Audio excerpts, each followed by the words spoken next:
Kailangan yung tulong ko? Opo, sir. Assemblyman Kim, Po, sir. anong ginagawa mo dito? Kasi po, sir. Nahihiya ka ngayon na pag-usapan yan? Kung alam mo palang nakakahiya, bakit ka nagpadala sa tukso kung alam mo maling gawain yan? Patawarin niyo po ako, sir.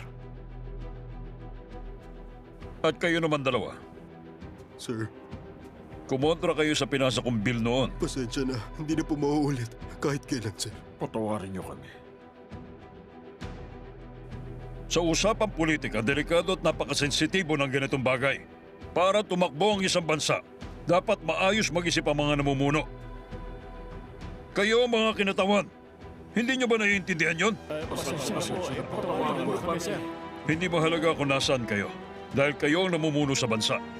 Buong araw ko rin itong pinag-isipan. At dahil kasama ko kayo nakaupo sa pwesto, paano ko kayo palulusutin? Makinig kayo. Kung may papangako nyo sa akin na talaga makikipagtulungan kayong lahat at gagawin lahat para magsilbi, tatanggalin ko mga pangalan nyo doon sa listahan. Tumahimik kayo! Kaya lang hindi ko kayo maisasalba lahat. Pag ginawa ko yun, hindi na nila tayo pagkakatiwalaan. Maghanda kayo sa mangyayari sa inyo. Pagsisisihan nyo ang ginawa nyo. Matuto kayo magpasalamat dahil pwede ko kayong isalba. Makakaasa kayo sa mga sinabi ko. Lahat ng mga magsasakripisyo para sa bayan, ipinapangako ko. Poprotektahan ko hanggang huli.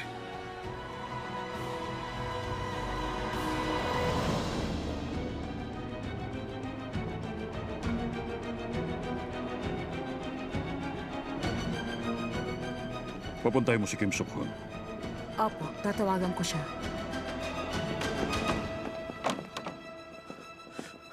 Excuse me po. Excuse me.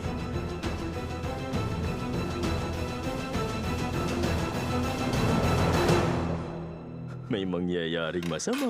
Huwag mo naman pangunahan, nagsisimula pa lang tayo, oh. Sinabihan ko yung doktor na involved sa draft evasion na kumontak ng witness. Sabi niya magte-testify siya. Yun nga ang sabi. Pero di ko makontak. Hindi mo kontak? Sabi ng staff nagbakasyon, pero ang sabi ng pamilya may seminar naman daw siya. Kahapon, buong araw daw siyang naka-duty sa ospital para magtrabaho. Tapos bigla na lang nawala. I-check natin yung departure list. Kung umalis siya ngayong araw, hindi pa siya nakakalayo. Bantayan din natin yung mga witness. Huwag ka mag-alala. Ako nang bahala sa kanila. May warrant na kay Chue Kang Jin. Pupuntahan bukas ng umaga. Kyorin, paalala ko lang si Chue Kang Jin hindi madaling itumba. Minsu, paalala ko rin, hindi ako madaling sumuko.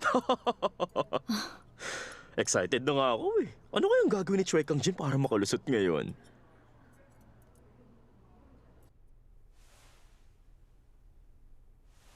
Kabastusan yan. Ayoko may pumupunta dito nang walang pasabi. Sir, pasensya na po talaga.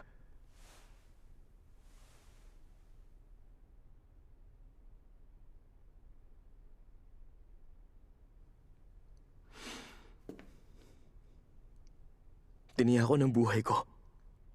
Pakitingnan po muna.